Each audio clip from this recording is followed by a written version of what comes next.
Puji Tuhan, tinggal menghitung hari lagi. Kita akan mengakhiri 2022 yang tentunya memiliki kenangan manis, kenangan indah, sekalipun mungkin diikuti juga dengan kenangan yang pahit. Ujian silih berganti kita boleh lewati bersama-sama dengan Tuhan. Namun puji Tuhan, oleh karena kemauan kita, oleh karena kesetiaan kita, kerendahan hati kita menjalani hidup ini, maka sampai hari ini kita boleh ada sebagai mana kita ada. Tentu ada capaian-capaian yang banyak sekali yang mungkin belum kita dapatkan. Ekspektasi masih di luar dari apa yang kita inginkan. Namun satu hal yang Tuhan inginkan dalam hidup kita, tetaplah berjuang. Sekali lagi, tetaplah berjuang.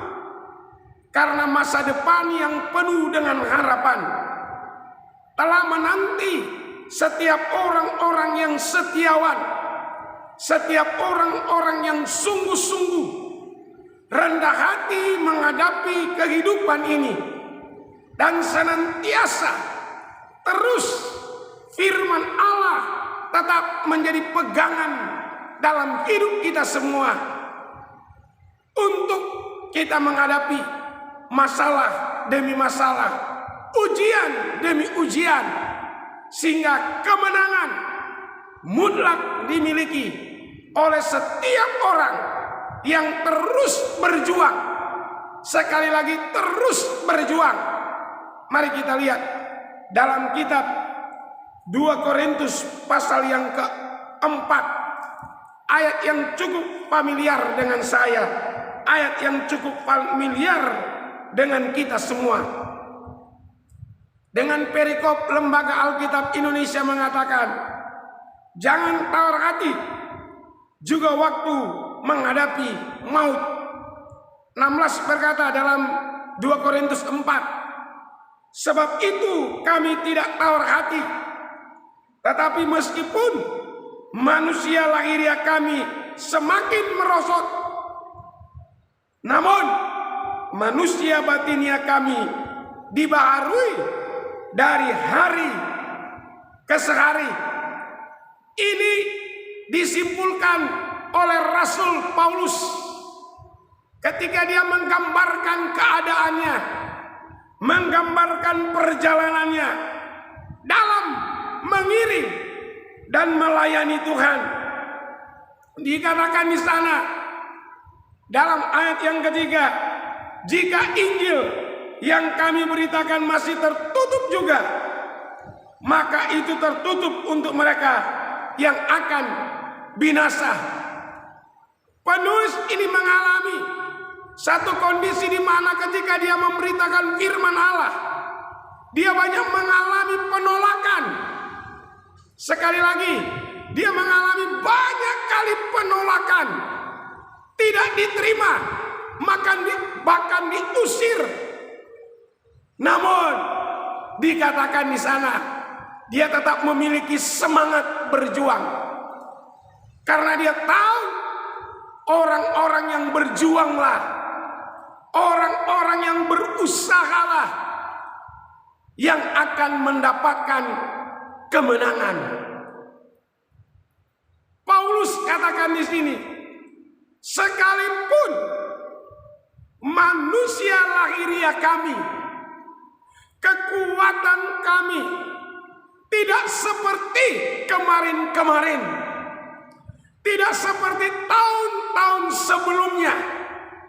Kami harus akui bahwa sebenarnya kekuatan kami secara lahiriah semakin merosot. Namun ketika bicara perjuangan, mempertahankan kesetiaan, merebut kemenangan, kemudian kami akan terus berjuang.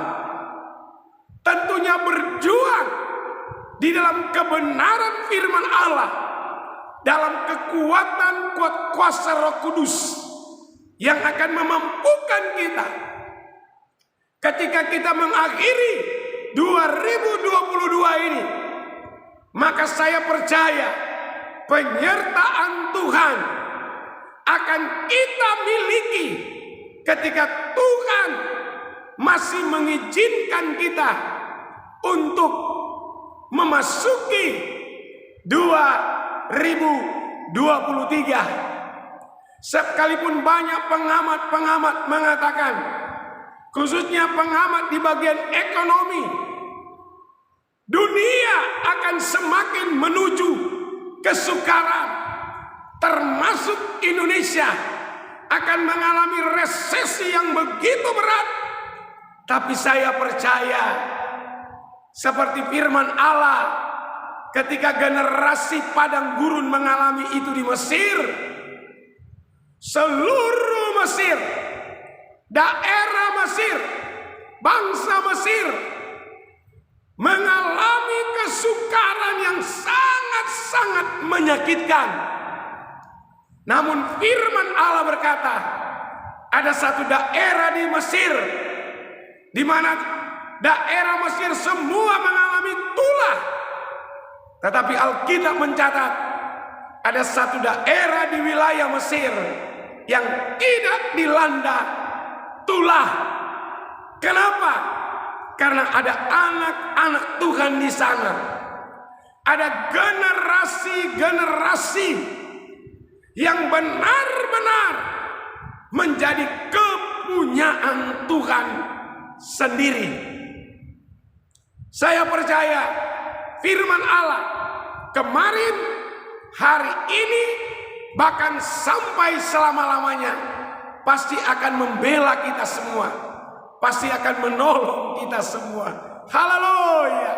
Kita akan melihat Tuhan akan memampukan kita sebagaimana Tuhan telah menolong kita di tahun 2022 ini, yang tinggal menghitung beberapa hari ke depan kita akan tinggalkan tahun yang penuh kemenangan ini. Maka saya yakin dan percaya ketika kita punya terus memiliki semangat berjuang,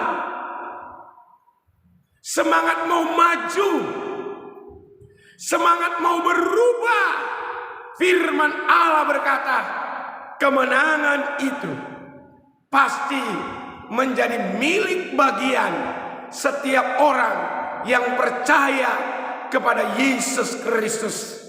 Sekalipun ada banyak ujian, ada banyak tantangan, namun firman Allah berkata, manusia lahiriah kita boleh semakin merosot, kekuatan fisik saya boleh semakin berkurang, tetapi daya semangat kita dalam mengasihi Tuhan, roh yang menyala-nyala dalam melayani Tuhan, itu pasti akan memampukan kita untuk tetap berjuang. Puji nama Tuhan. Namun manusia batinia kami semakin hari semakin dibaharui. Kiranya di 2022 ini, ketika kita akan mengakhirinya, memasuki tahun yang penuh dengan masa depan, tahun yang penuh dengan harapan, mari tetap berjuang.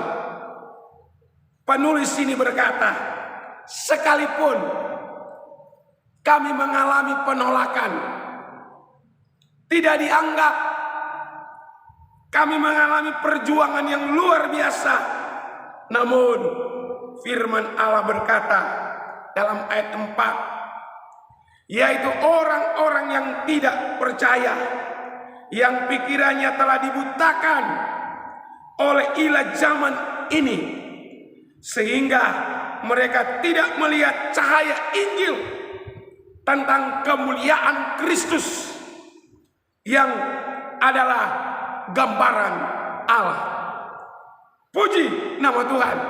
Itu sebabnya mari tetap berjuang, tetap memiliki semangat untuk melakukan firman Tuhan, untuk benar-benar roh kita, manusia batinia kita, hati kita, tindak dan perbuatan saya semakin hari semakin dibaharui oleh firman yang dikerjakan oleh kuasa Roh Kudus.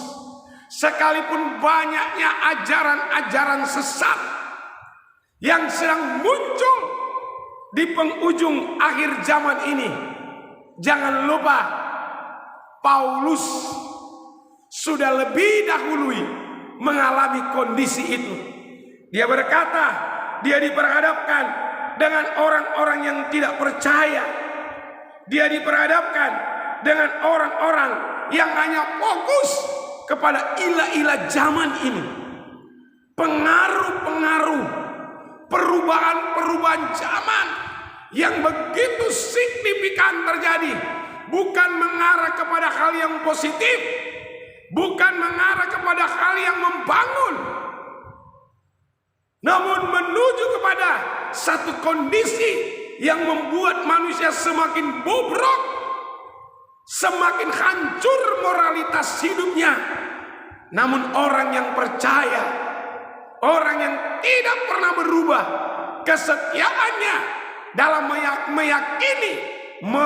meyakini, sekali lagi mengakui kebenaran firman Allah ini, yang adalah kekuatan, yang adalah perisai yang akan memberi kita kemenangan. Kita akan lihat kita adalah orang-orang yang tetap setia berjuang sampai Maranatha, Tuhan Yesus Kristus datang kali yang kedua. Tetap setia, tetap sungguh-sungguh, maju terus